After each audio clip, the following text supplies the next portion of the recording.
Good afternoon, and welcome to the Charter Revision Commission meeting. The meeting will start in 60 seconds.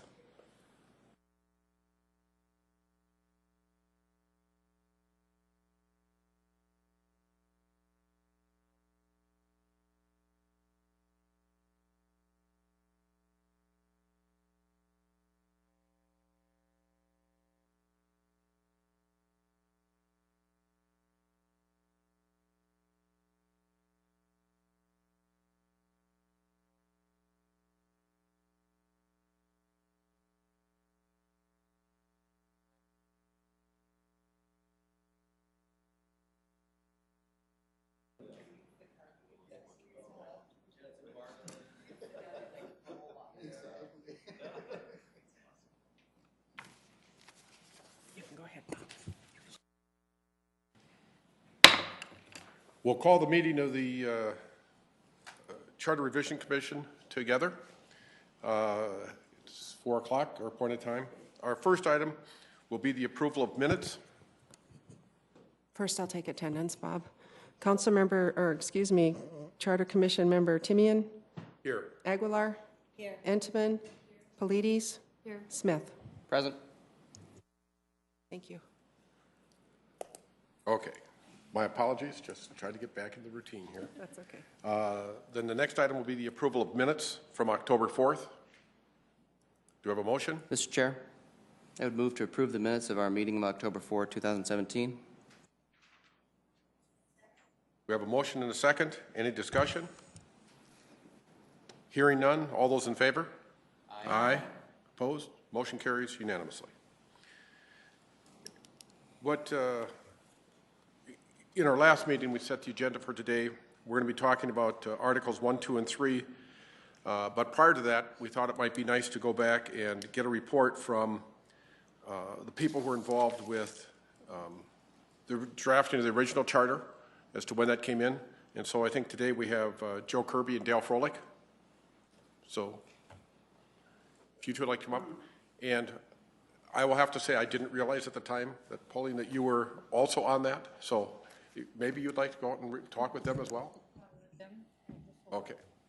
Well, thank you for inviting us. And yes, Pauline was critical in running the campaign to change city government. And I don't know how many of you were around back then, but there were 5 city commissioners, separate and equal. No one could speak for City Hall with one voice, so we had a lot of trouble getting forward progress when it came to civic projects. Most notably, I recall a convention center hotel downtown that we couldn't get the city to fully support. So out of frustration after that, some of us sat down and said there's got to be a better way to run city government. And through a bunch of public input, the League of Women Voters did a great study. I think Sue Aguilar may have been involved in that, Pauline maybe. We came up with some options, floated various options to the public, and came up with the strong mayor council form of government that we currently have. So I don't know, Dale and I are here to answer questions about what that group had in mind, but I think the name says it all, strong mayor, city council form of government.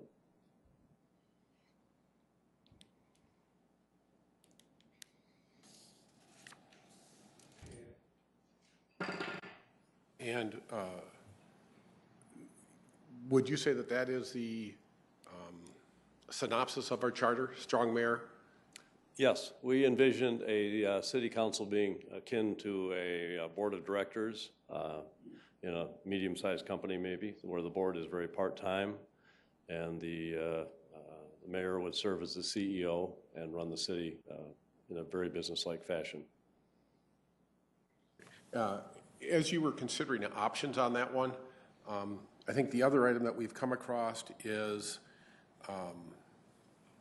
a city manager. Had you given consideration to city manager? Yes, we did consider that, and that was, I don't recall the details, but it was unpopular with most people that were providing input. And there were dozens of people. We reached far and wide for the group that put together the charter. We had labor, retired people, teachers, every group we could think of in the city we wanted involved in the process of deciding what made sense. And it was pretty much unanimous that this model made the most sense. And as I recall, I think the League of Women Voters study may have endorsed it as well. Well, I would agree with you that it has served the city well, but as I've looked at other options, I guess I would concur with that one, that would have difficulty with the city manager for Sioux Falls. Mm-hmm. So, yes. Thank you. I personally have had no regrets about not having the city manager, having seen it not worked very well in some cities I've visited. Just stay here. I was just going to comment on that question. My background prior to getting involved with Joe, and actually there were maybe a half a dozen local attorneys who helped with the writing, but Joe and I were very intimately involved. We looked at home rule structures throughout the state of South Dakota and around the nation in other urban populations and even in other rural areas. One of the critiques of the city manager form of government is that we felt that the person running City Hall should be an executive directly accountable to the people. That person should be an elected official. And that's why the mayor was given strong powers to run things directly with his team of administrators. And the council was given the responsibility to serve as a part-time board of directors.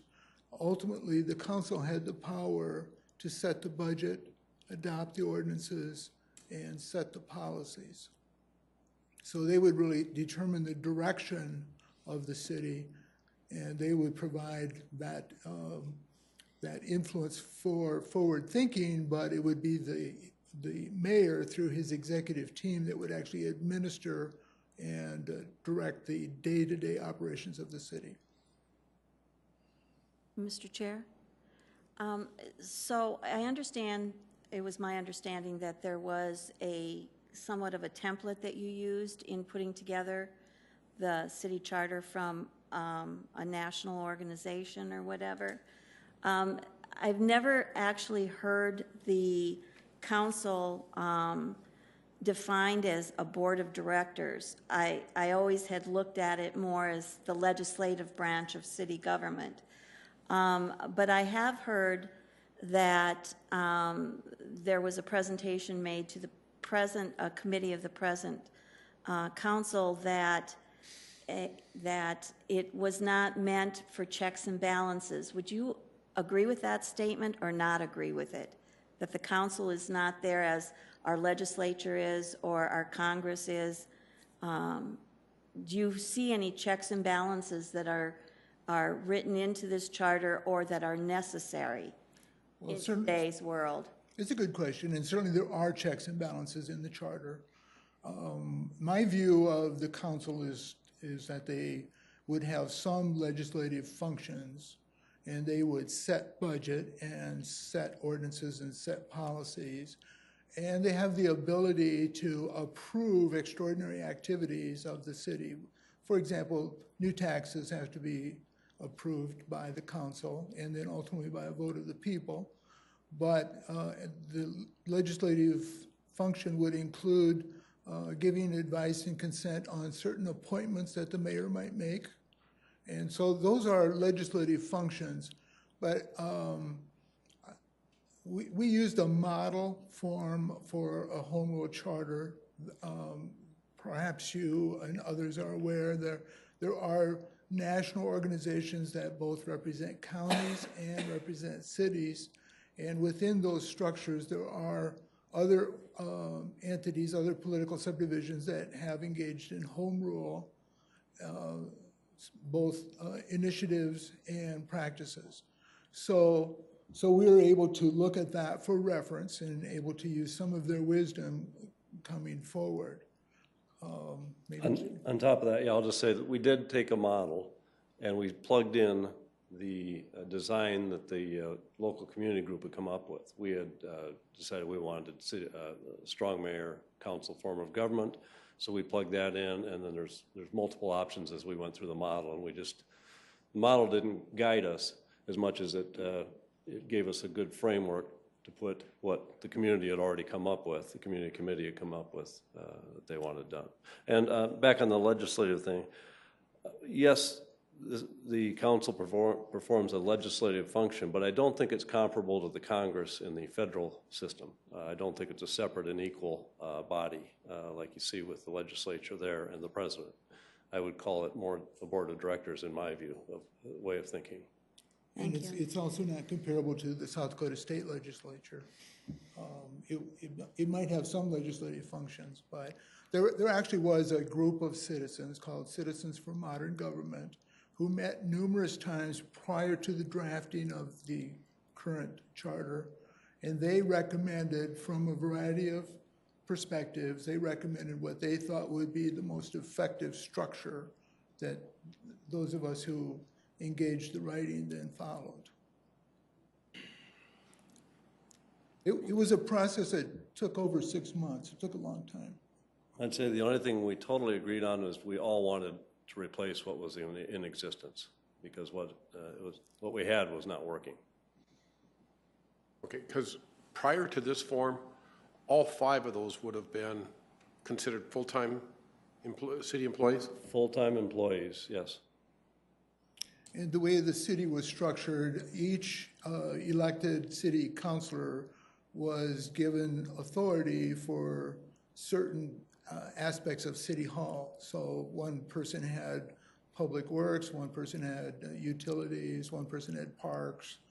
And these councilors then related directly to the department heads who managed those departments. And for example, I'm familiar with a situation where the counselor who was making a decision about roads approved the construction of a brand new road. And shortly thereafter, the counselor who was in charge of utilities decided we need utilities down that road, and so they tore up the brand new road so they could install utilities. And there just was a lack of coordination and communication at the executive level. It was 5 separate and equal bosses running different parts of the city.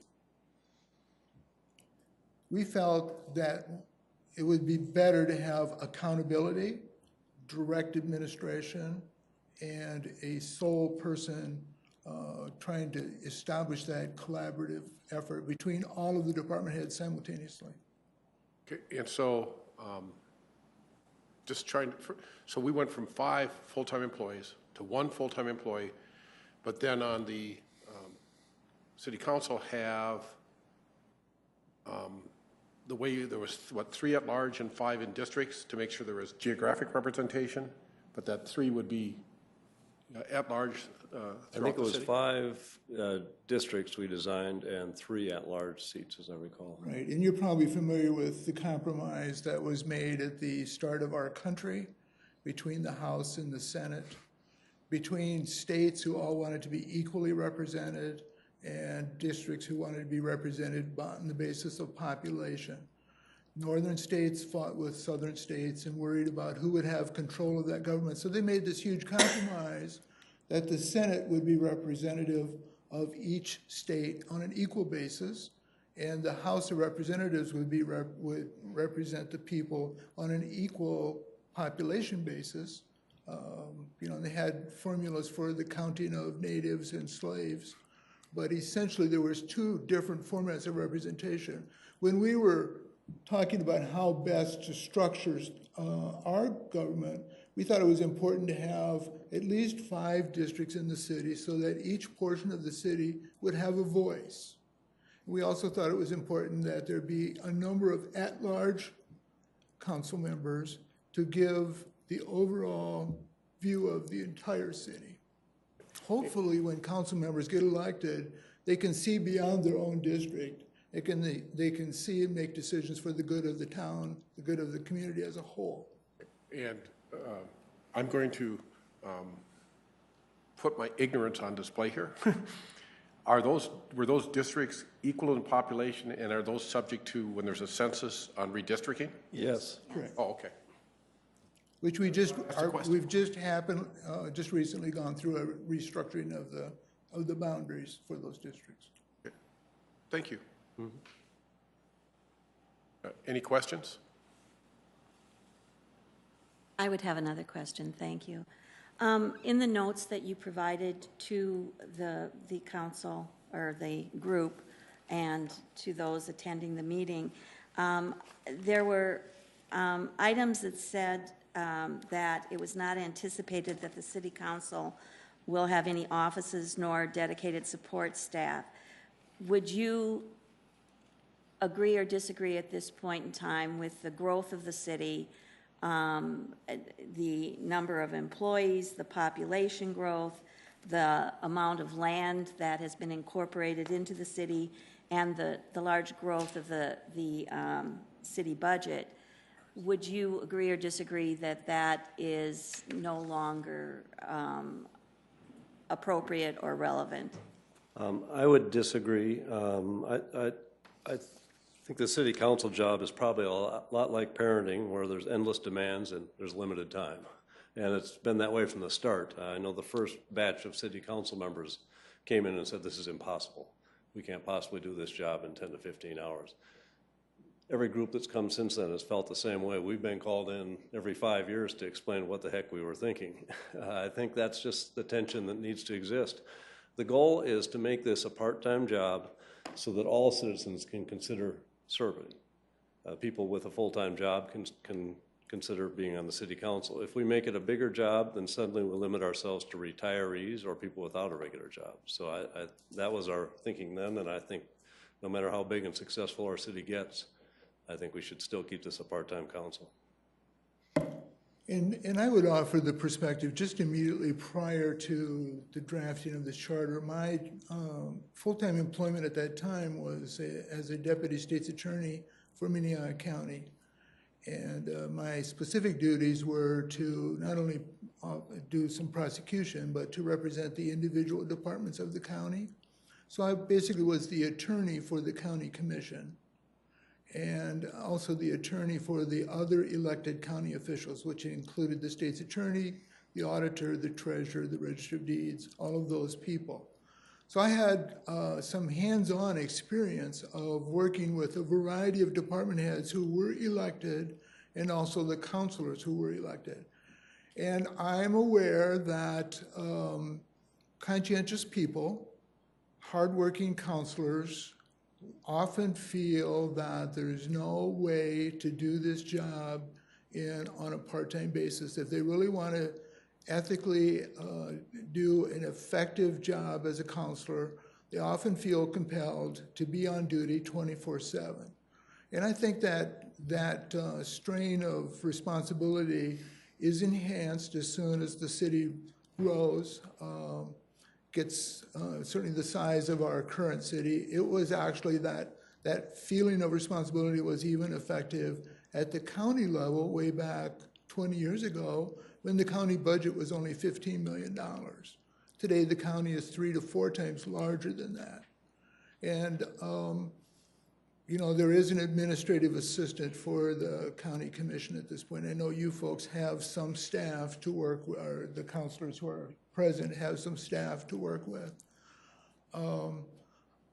I think the challenge always will be to, as Joe said, try to engage policymakers who have the ability to study the big picture, who have the ability to make value decisions and give policy directives to those who actually run the city on a day-to-day basis. What's very tempting to many councilors is that, okay, I'm not only going to try to understand City Hall, but I'm going to try to help run City Hall. And that's the problem that we faced with prior structures. Can I respond to that? You know, having sat in that seat, I have to say that the majority of the counselors that I worked with put in many more than 20 hours a week. And a lot of it was not trying to run City Hall, but it was working with their constituents. And, you know, I would say that other than preparing for meetings and the like, constituent concerns took up a great deal of my time. And when you're in leadership, you are expected not only to perform the regular functions, but you are called to City Hall to sit on committees, task force, and the like. So I guess I have a somewhat different perspective as far as the amount of time. I'm not at all looking for full-time counselors, but I'm looking at some kind of, I think that times have changed and with the growth of the city, and I think that it's important that as the Charter Revision Commission that we look at this periodically to see what we can put into to make it a more fair and workable. Okay. We hear what you're saying. We just hope that you don't do anything that makes the job something that not everybody can serve. A full-time person working at Raven or wherever, if they want to serve on the city council, I hope you keep it a part-time job so that they can serve. And let me just offer a couple of other perspectives. I'm not disagreeing with you because I think your perspective is based on experience and it certainly has validity. But I went to school in Washington, D.C. I went to George Washington Law School and Business School. And while I was going to school, I worked on the staff of both congressmen and senators from South Dakota. And I'm aware that those elected officials have a great responsibility to accomplish constituent assistance. They actually have full-time staff that are dedicated to taking care of caseload and casework, in addition to enacting laws and representing various interests throughout the state. The same thing happens at the state level. Same thing happens at the county level. I would urge counselors to try to figure out how to do the high-level work of elected councildom to represent their districts and at large, and perhaps figure out another structure to address citizen caseload. And that has come forward in the past, but that does then take on the avenue of additional staff, which, you know, people have been very hesitant to look at. Well, for example, I would say that under the direction and maybe perhaps with the consent of the mayor, it would be very easy to create a city department that would be an ombudsman or someone like that who would have responsibility to deal on a day-to-day basis with citizen complaints and issues. And that kind of a department or function could be built into the city budget, and it could be administered by the mayor at the direction of the council. I know that citizens frequently like to talk to their elected official, and I don't intend to short-circuit that, but I think Joe makes a good point that if you want to have part-time council members, you have to keep the job doable by part-time people. And it's very tempting to try to make the job way beyond part-time into full-time. So, if I could, Sue, would you mind helping me understand? When I hear some of the concepts you're using, setting policy and not administering, I served on the school board, and I was fortunate to serve with somebody as talented as Sue Aguilar. So it was there. But as I would look at that, now that you have been on school board and you've been on city, how would you see the differences in time commitment? How does that work out? Well, I think that they were two very different types of roles. I had constituents that called when I was on school board, but many more so asking advice sometimes. Sometimes they just needed an ear, but also they were asking for direction where to go, and that's where an ombudsman program would probably be very helpful. But I did find that from my friends that are legislators, that local government, that citizens feel their local government elected officials are more approachable, and they do come to them more often with their concerns, because it's more of a personal one-to-one telephone call or whatever. You're not getting a staff person, like if you call Congress and they just take your, name and check which box that you fit into.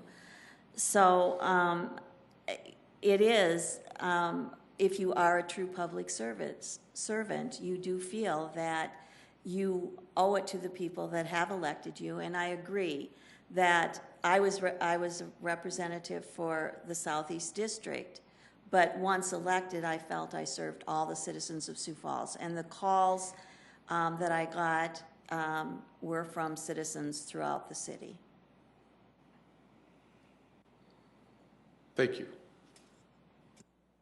Any other questions? I want to thank you for taking the time today, and I want to thank you for the time 20 years ago that you spent on this, Pauline, you as well, and everyone else who was on that this was 20 years the right number? 25, I guess. Yeah.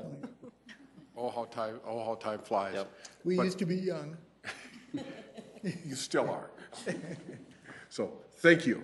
Thank you. Thank you. Appreciate it.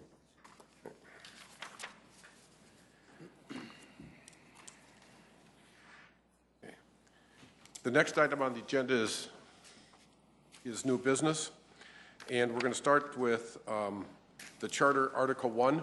Today we'll be going through 1, 2, and 3, and then in our next two sessions we'll go through 4 through 6 and 7 through 9. So we'll start with 4A, Charter Article 1, Powers of the City.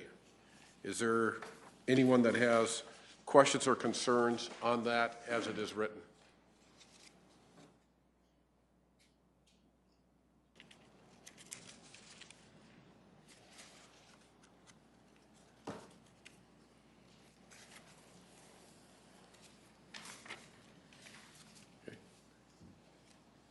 Hearing none,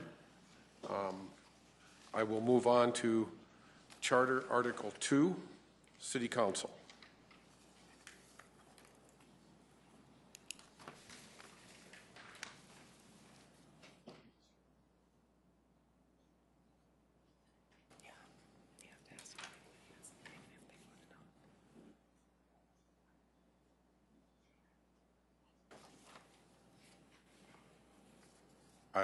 I guess I've not seen any from our members here, but I know that we have received 2 submissions on some recommendations. And so I think I don't know, I think there's 2 of these. Whoever wants to speak first, just please give your name and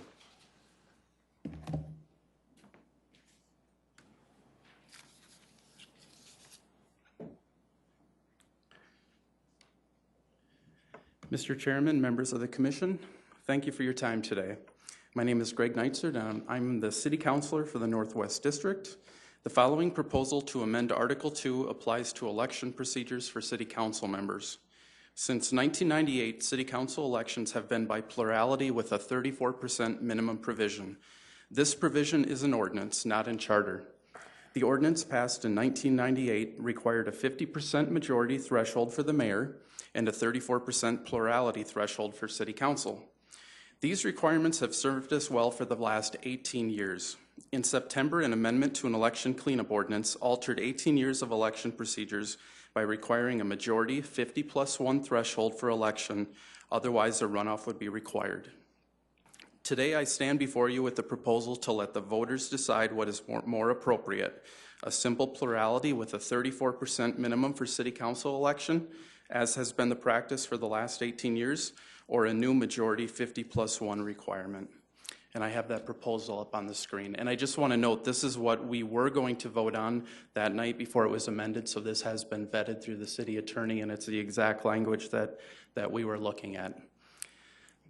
I strongly believe requiring a 50+1 majority vote for City Council is bad policy, and just as important, contrary to the intent of the city charter.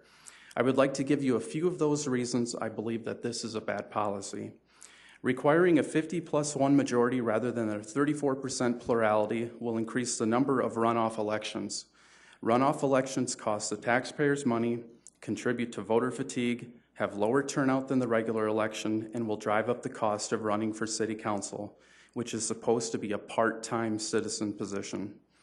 We already had a 34% minimum requirement for city council election.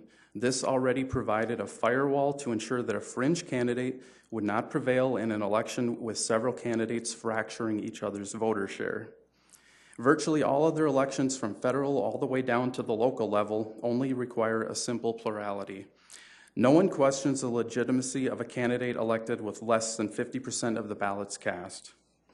I also strongly believe requiring the same threshold for a city council election as a mayoral election goes against the clear intent of the city charter.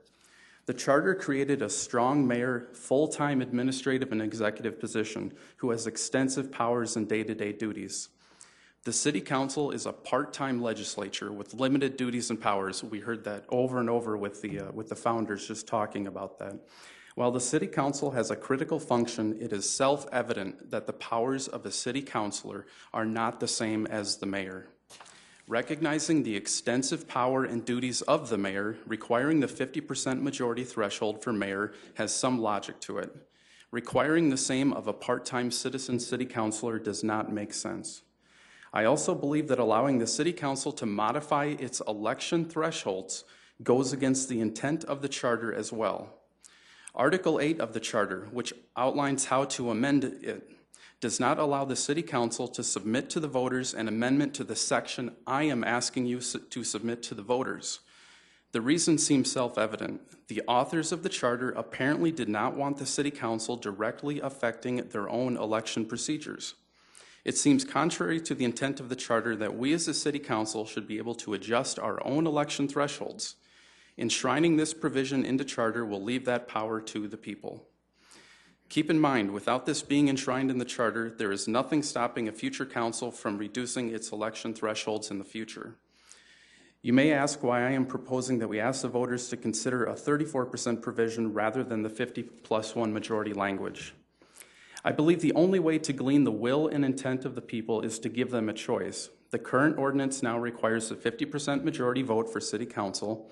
By asking them to vote on the 34% plurality vote, we give them the choice of both.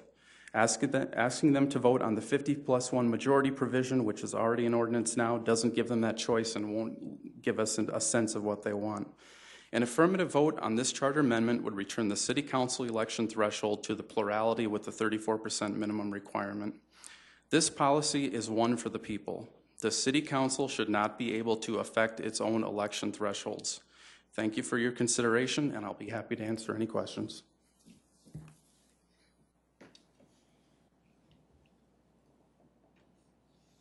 Any questions?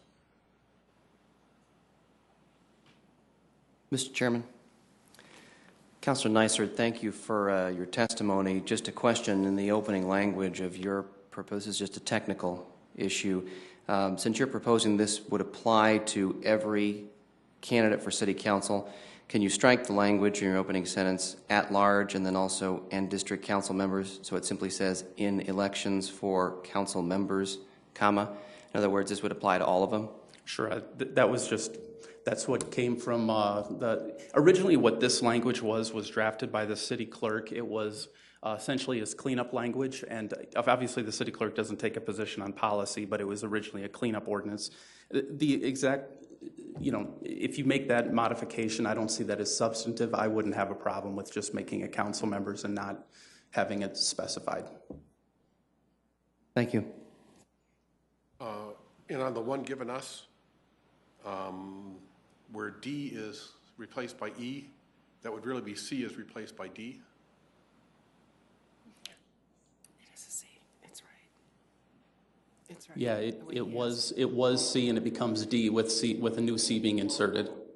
Yeah. Currently C, and would now become D. Correct. Correct? Yes.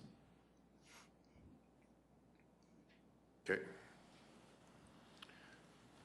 Thank you for your time on this, and we'll certainly take that under consideration. All right. Thank you very much. Appreciate the time.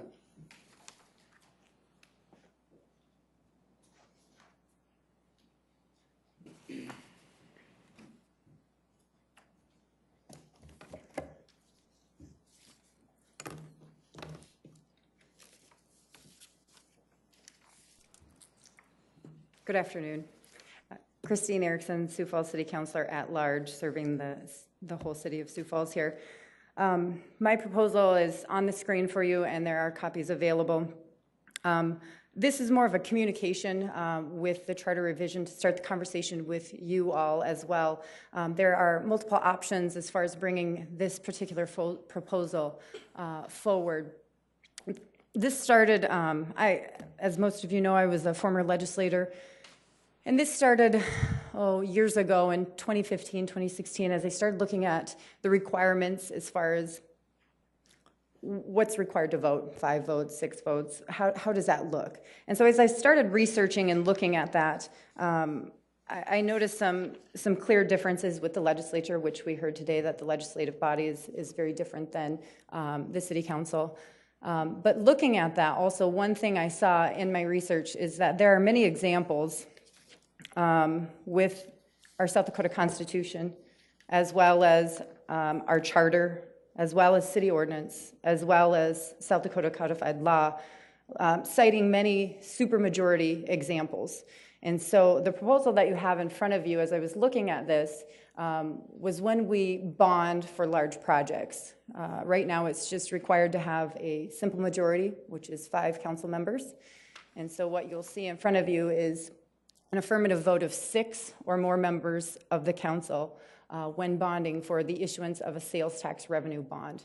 And so my rationale behind this was really quite simple. It really is one that we don't do these that often, and they are usually larger projects. Those projects are large dollar amounts, and something that I feel as if we're going to be doing projects is that we should not be easily able to pass these. It should take some work. It should take some due diligence. It should take some additional research brought forward that these particular projects would be needed. Again, upon doing my research with this, there are the event center is one example. The administration building is another example. Another example is we have some library and parks, ones that are that have been done some time ago, as well as a TIF district that was at the construction at the Sharapa place. That is our one bonded TIF that we have, but again, that would be qualified for this. This does remove self-funded or enterprise-funded bonding. So for example, the Public Works Department does a lot of bonding. I believe it's an annual basis that it's done for the state revolving funds. Every year we do that because we get such a favorable interest rate, anywhere from 2.5% on down to 1% interest rate, which is phenomenal. I do not want to impact those enterprise funds because they are paid by user fees. So those fees are being used, those funds are being collected and then paid for by themselves. This is simply the sales and use tax bonds that would be impacted. I'm certainly open to consideration and dialogue that you have and suggestions with this. I did sit down with our city attorney and do have,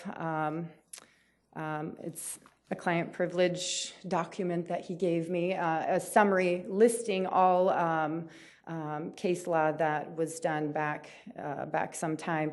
And so there's many examples of what that could look like. That summary of the legal opinions really shows that state law is silent on the charter. There's not a lot of direction on that as well, which would enable us to do it through our charter that way.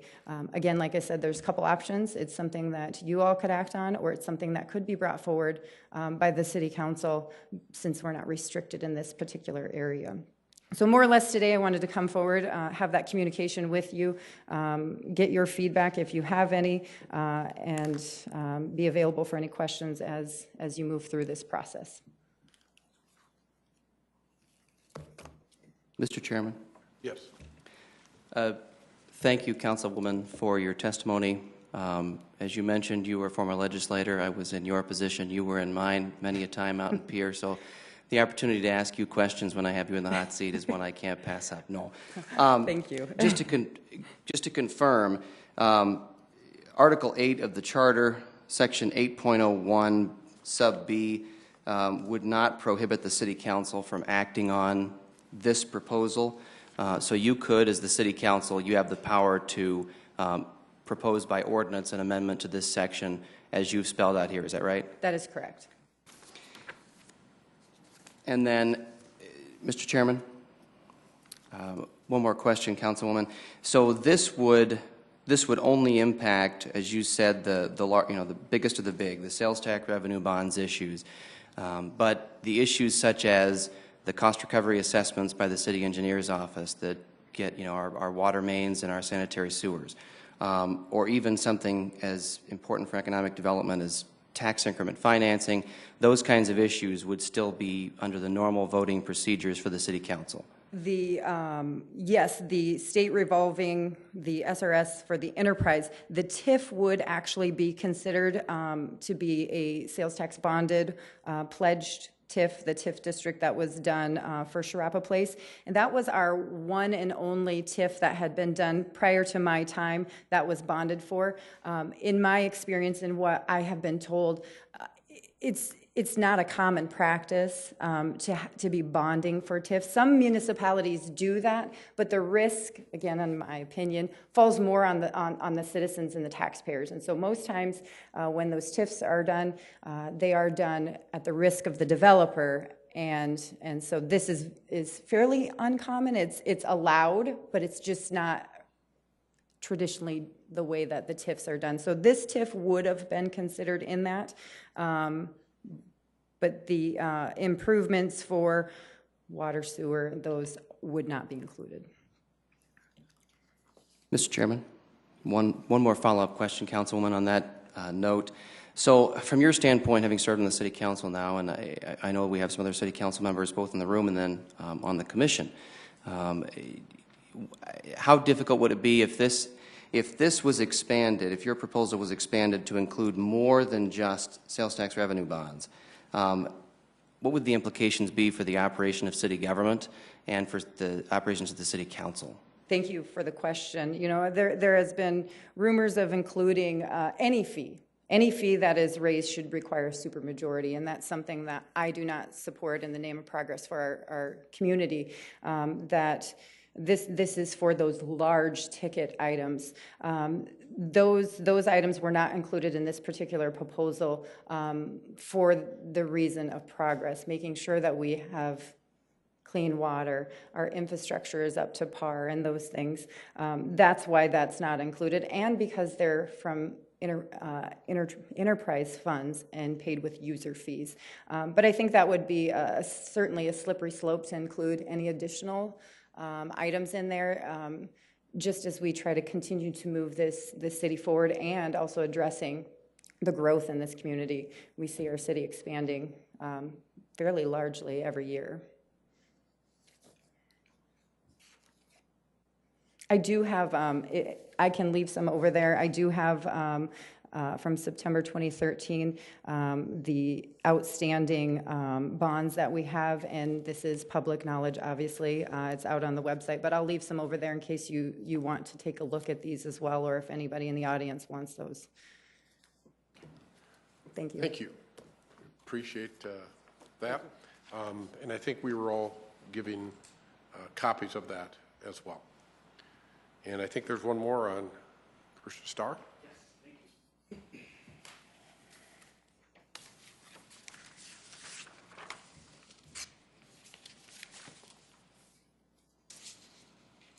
Good afternoon, and thank you, Mr. Chairman. I'm here this afternoon probably proposing something that will surprise you, but it surprised me when this has come forward as part of my thought process and addressing you this afternoon. My proposal that I'm bringing forward is actually to expand the mayor's power in one area, and that is being a member of the city council. By removing him as a member of him or her, from being a member of the council, it would give him or her a opportunity to address the council and be from this podium, which really is a much different direction than the comfy chairs that you get to occupy that I do on most Tuesday afternoons. So the goal, it's a really simple proposal, is that the council would be led by the council chair and vice chair, and the mayor would no longer be a member of the council. I haven't had a chance to, this is the first that I saw Councilor Erickson's proposal, but I'm intrigued by it, and this would also build on that by eliminating the ability to have a tie vote of the council that would be broke by the mayor. And what I'm proposing is that in the case of the council vote where it would be 4-4, that the proposal's ordinance or resolution would die, that it didn't receive a majority of the council. As I've pitched this idea to different constituents and residents, they've said, well, what do you do in case of a tie? And really, for things to move forward in a city the size of Sioux Falls and ours, it really should take a majority. We should be able, for council action and something to pass, we should be able to do a 5-vote majority to get something to pass our council. Something that gets to that point that becomes that controversial that it's split 4-4 maybe wasn't thought out, maybe wasn't pitched well enough with our peers, and really a good idea that maybe needs to go back to the drawing board and get a chance to start over. The other thing that it does strengthen the mayor's ability to veto a proposal of the council, and really does look at it as a chance to split between an executive branch and a legislative branch. I did enjoy Mr. Kirby's discussion this afternoon of maybe looking at the council as a board, a corporate board, rather than a legislative branch and executive. And I think at the beginning when they made that proposal and when they brought the original charter forward, that probably was the right idea. But I think in practice, as the document lives and breathes and adapts to what we need as a city, we've really become an executive branch and a legislative branch. We treat it that way. We look at it, the proposals that we bring that way, and what we do in our jobs as counselors, and the mayor and the administration really have turned into that. And I think that strengthens our governance of our city by truly having a legislative and an executive branch. And I'll tell you that the short time that I've been on the council, but looking back to Mayor Munson and Mayor Hansen, if they were standing at this podium, it would give their proposal, ordinance or resolution, a lot more strength of that mayor having the opportunity to say this is important for our city. Just like a CEO would stand before his board and say this is something that we need to do and it's important for the city, versus sitting in the chair that Mr. Timian is in. There's a lot of work to run the meeting, just to keep the meeting fair, to keep the meeting moving forward. And oftentimes I've seen it with our current mayor where we could use his wisdom, where we could use his input in some of the things that were before us as a council, and it's uncomfortable for him to pass the gavel to the council chair or to take that spot and really to take a position to drive something forward in the legislative branch. So we take some power away from him and make him more as an administrator rather than being able to use his skill and his thought process as someone who's been involved in the process. Because oftentimes he'll have to call someone forward, a department head or a staff member, to make a point that really should be made by the mayor and the chief executive of the city of Sioux Falls. I'm not going to take the time this afternoon to walk you through the proposal. You have a copy of it. I think it's something that you can take a look at. Again, just like when Councilor Neitzert was up here in front of you, I think it's a starting point for you to consider, to get an opportunity to take a look at kind of the concept as a beginning. Again, I looked at, do we add another counselor so that you could have a 5-4 vote type of thing?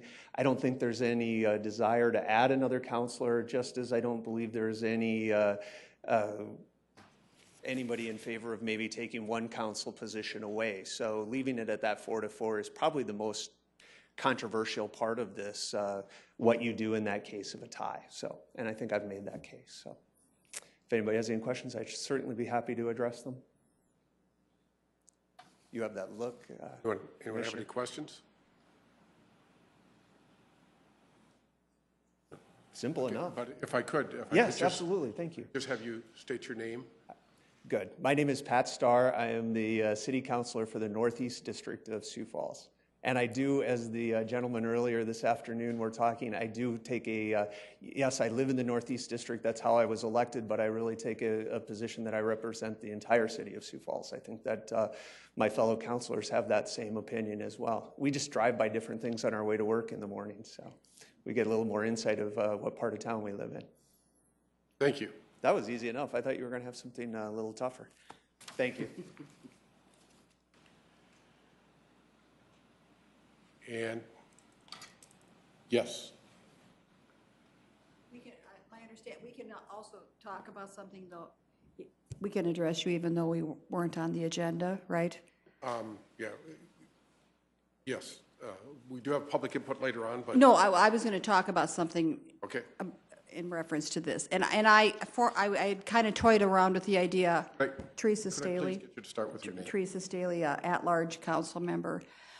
And I was going to put this out there, and then I wasn't, but I am. I'm just going to throw it out. If you don't want to pick it up, that's fine. But many of you may have followed the dialogue that we had earlier this year about the park board redistricting idea that I had come up with. That did end up with a 4-4 vote with the mayor breaking the tie not to do that. I do plan to bring that back sometime. And I was actually thinking about doing a petition drive in past years to put this to a vote so that the citizens could voice their opinions on this. And I'm going to echo what we heard earlier about the intent of this new form of government and having the districts represented was to give every part of our city a voice. And I think as we're growing, I think there is a need to bring more diversity to the park board and to make sure that every part of our community has someone who lives in that community, that part of our community on the park board. My proposal that I made earlier had phased in these districts, allowing the current park board members the chance to serve their full 2-year terms. Excuse me. Yes. What part of Section 2 are you discussing? I'm not following where that is at. And I'm going to, as I was talking with our legislative staff member, he said I could just pitch this to you, and if you could look over it with our attorney and see if it would even fit somewhere. So apparently, As I've gone through Section 2, I see nothing, there is no reference to the park board. and I understand, but I'm just throwing this out to see if somewhere it could fit. And if you say, no, it can't, then that's fine, but at least You would propose that we add a section to this about park board? districting, yes. Okay.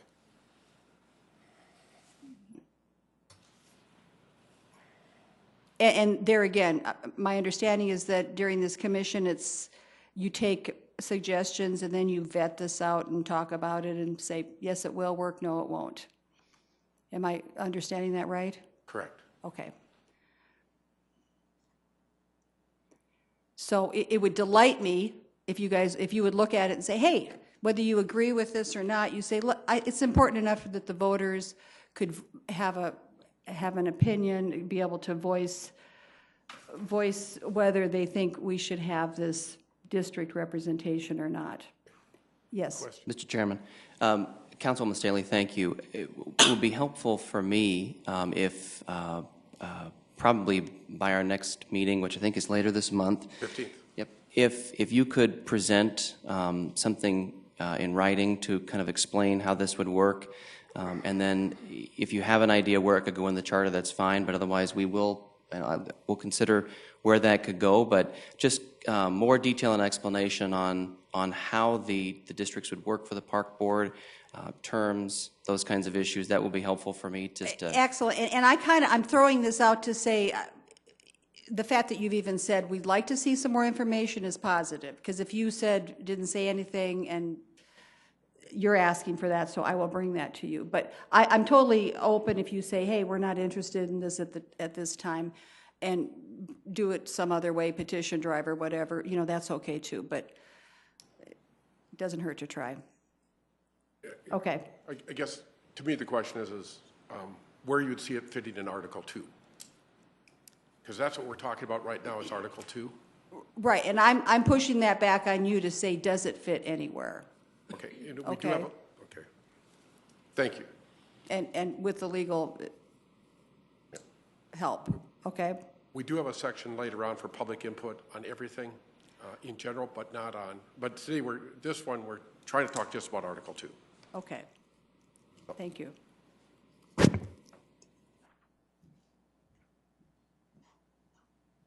Questions? Any comments that anyone have on Article 2? So I think then currently we have 3 proposals in front of us, and there may be a forthcoming. Okay, I think I do my math right on that. Okay, the next one is Article 3, Mayor.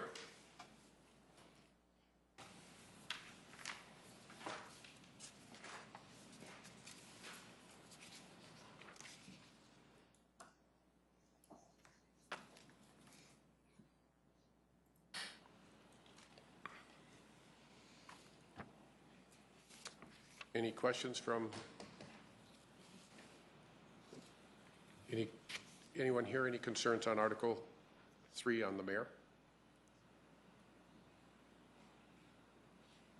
Okay.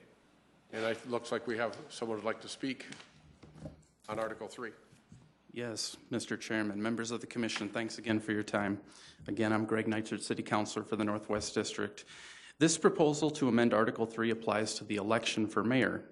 Since a new form of government was adopted in 1994, the election for mayor has always been by a majority. The following proposal simply enshrines into the charter the requirement that the mayoral election is by a majority, not a simple plurality. There are 2 reasons I'm proposing the majority requirement for the mayoral election. First, the majority requirement for mayor has been the standard since this form of government began in 1994. Second, as previously discussed, the position of mayor is different than the city council. This is a strong mayor form of government. There's only one mayor, and that individual is full-time and has extensive powers and duties, as we've already discussed, as opposed to the part-time city council members. Recognizing that power and authority, maintaining a majority requirement is appropriate. Although runoff elections can be problematic, these problems are mitigated in a mayoral race.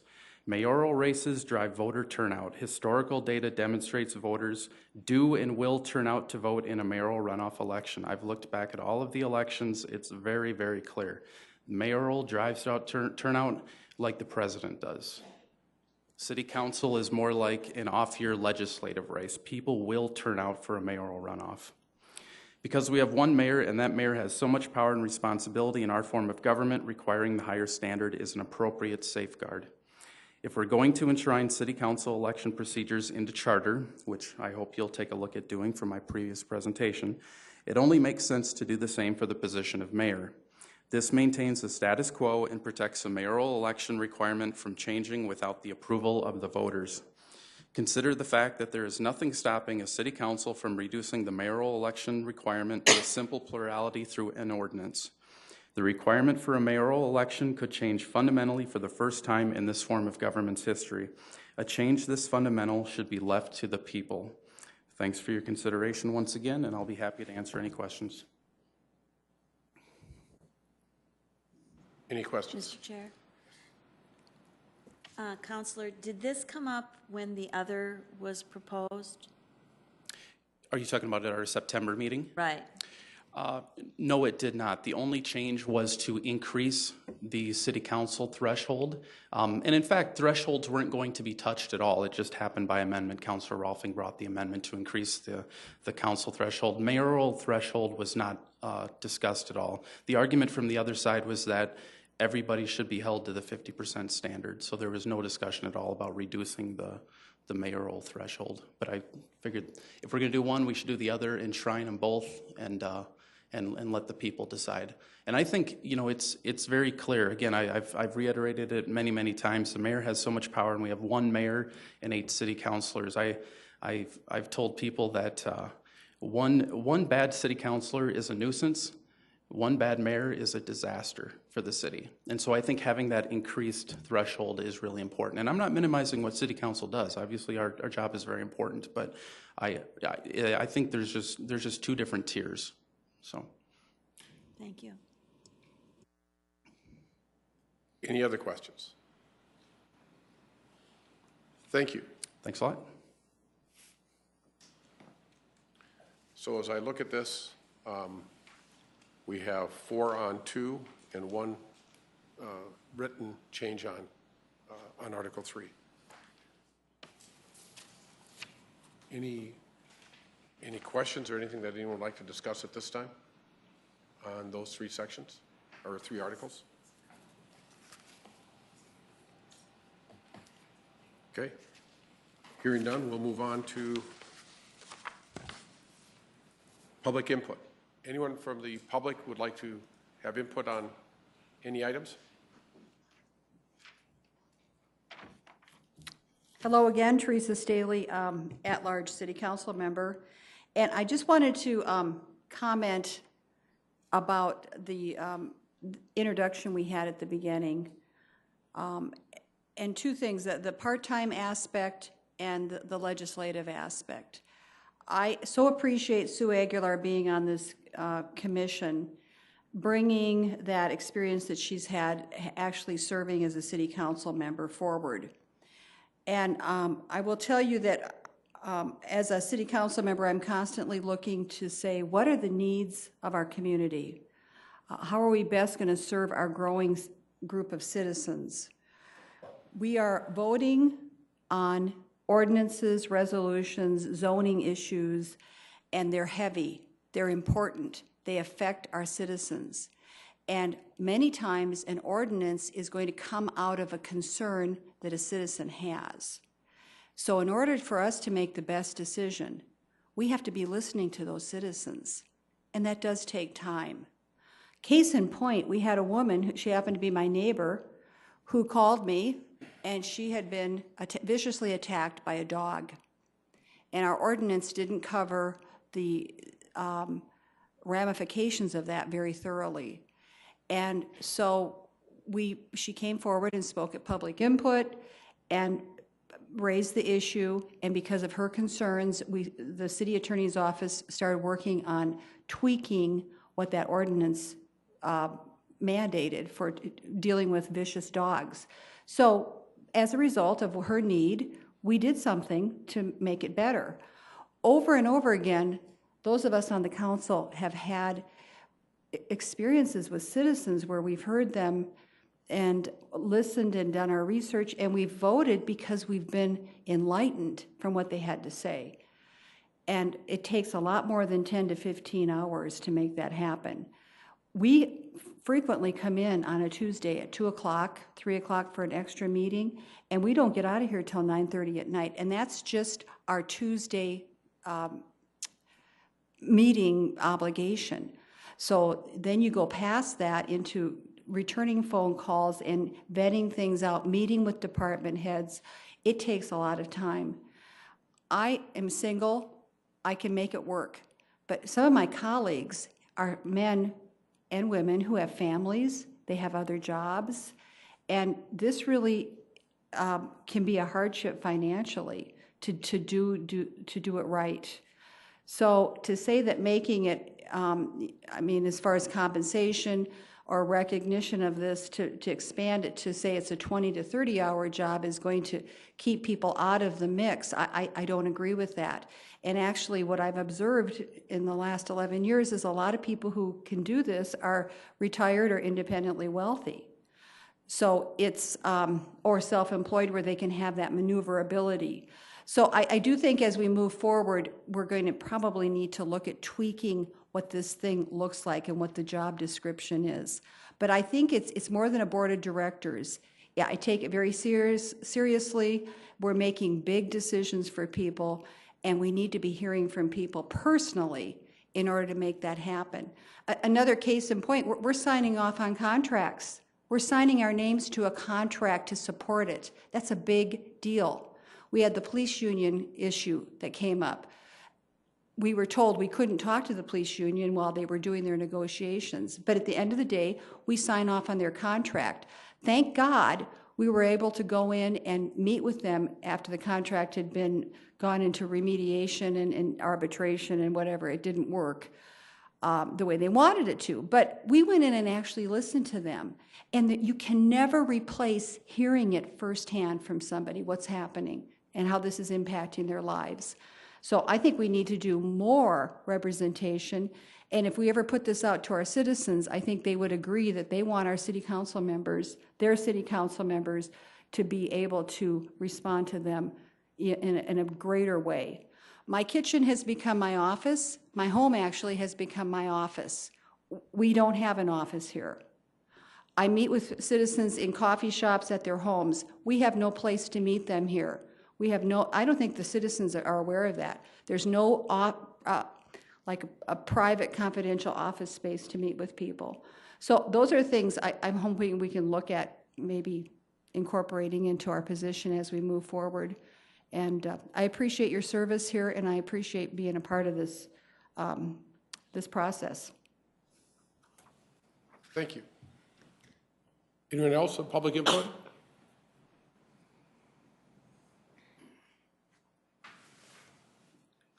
Scott Ersman, Sioux Falls. I have a couple of things. First thing, I was listening to the presentation earlier about why we changed our form of government, and I was also listening to some of the things that Sue was saying about how the city has changed.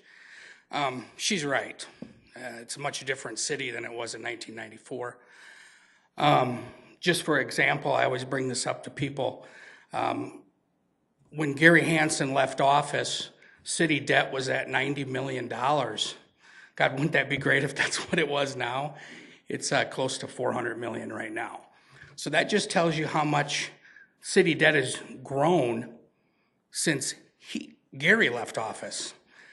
Just 4 terms of a mayor. That shows you the kind of growth that the city has and why the city councilors do have a lot more work to do than 10 hours a week. The other concern I have with, well, it's, as they showed that document to you, Joe and Dale, it said that the city council is supposed to be the legislative body. Well, I always joke with people, I'm waiting for them to be that. It seems like all the legislation comes from the mayor's office. As I understand it, if you read the charter, the mayor's job is to run the operations of the city and the city employees. The job of the city council is to write legislation and to pass it. That's not the mayor's job. If he wants to make suggestions to that, that's fine. But it seems like all the legislation is coming from his office, and that's not according to charter, in my opinion. Should always come from the council. If he wants something done, he should go to the council and say, this is what I would like, and they can consider it. Same thing with the budget. They have to approve the budget, they have to approve contracts, yet they're not let in on any of that stuff. That's like saying your choice is a vanilla cone or vanilla cone, when you go to the ice cream store. So there's a lot of things the city council needs to do differently if they, even they want to follow the charter the way it is now. My second item I have is, we've all talked about doing a petition drive on this, and I don't like petition drives. They're a lot of work. So I'm just going to throw it out here as a suggestion to change the charter to make Project Trim a city project. In other words, like the city of Brandon, the city of Brookings, Kansas City, Missouri, several cities throughout South Dakota and throughout the country, the city trims their own trees in the parking strip. Obviously, the first couple of years that we do this, it's going to be expensive. Once Brandon city council has voiced this to the city councilors of Sioux Falls, your first couple of years are going to be a little expensive because we're going to have to break the city up into sections like we do now with Project Trim. But once it gets under control and is done, it gets less and less expensive. I'd like to see the citizens vote on that. I know there's a lot of citizens that don't want that. They would prefer to trim those trees. And that's why I think it would be a good thing for citizens to vote on the thing. Obviously, we probably would get assessed a little bit more for our property taxes for that. I can hear that argument already, and I have no doubt in my mind that would probably happen. The thing is about it is, there's a lot of people who just can't do it. They don't have a ladder tall enough, they don't have the physical ability, they don't have the money. And I think it's also a huge waste of money for the city to drive by and measure a branch instead of just going, clapping it off. What's the point? We're spending money to have someone point at a branch and write it down and then send a letter. That's not a wise or prudent use of tax dollars. You might as well just get rid of it altogether if that's what you want to spend the money on. So I would like to see the Charter Revision Commission consider making Project Trim a city responsibility. That would be trees in the boulevard only, not on citizens' property. Thank you. Any other public input?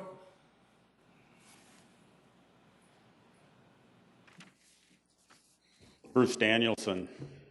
I've been here numerous times in the past and have wanted to have this body consider making the city attorney's office more involved in the day-to-day lives of the citizens in a more positive way by actually having the city attorney's office actually be the protector of the charter. Currently, the way that the charter is written, the city attorney's office or no other department in this government actually protects the citizens' constitution called the charter.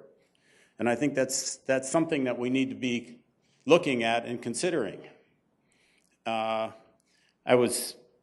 found it interesting, another comment here, I found it interesting in the presentation with Dale and Joe was, it looks like we need a department for citizen interaction or something like that. I'm looking at the needs of what we citizens strive for whenever we call and talk to a city council member. I've tried to talk to all of them over the years that I've been involved in city activism, and I've really appreciated it when city council members have actually pitched in and tried to solve a problem. I've also been very disappointed when city council members, as one of them told me, when this particular one joined the city council, he sat down with the mayor, and the mayor told him that he was never to get involved with a citizen complaint, and through the years this individual was on the council, he never did. He saw it, that it said it in the charter that they weren't supposed to be involved, and he took it to task that was important. And so as I've gotten more involved and gotten more frustrated, I've been involved in 5 citizen petition drives. And each one of these petition drives that we did was all because we were frustrated that we couldn't seem to get a point across to the council or to the mayor's office or to any other part of the government. So this past year, I got involved with trying to slow down or stop the administration building. And that was a really important thing. And in the end, we got 6,550 signatures. 6,400 of them were actually citizens of Sioux Falls and were submitted.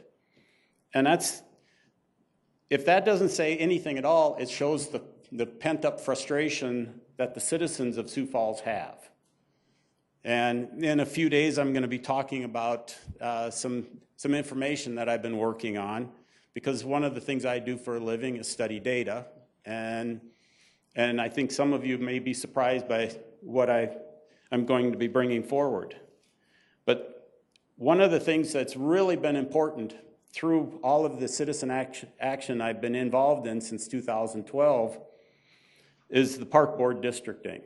And you were asking a question a little bit ago, and really it can be brought in under the mayor's office, the Charter Article 3, because the mayor is responsible for the Parks Department, and it has the duty to do districting and to department heads, and you might want to consider looking at Teresa Stehly's request about the park board districting, because that's going to be something that's going to be pushed really hard. And there's still, believe it or not, there's still time to put more amendments on the ballot for next year. And we're kind of looking to see how far this committee work. So thank you very much. Thank you. Any other public input?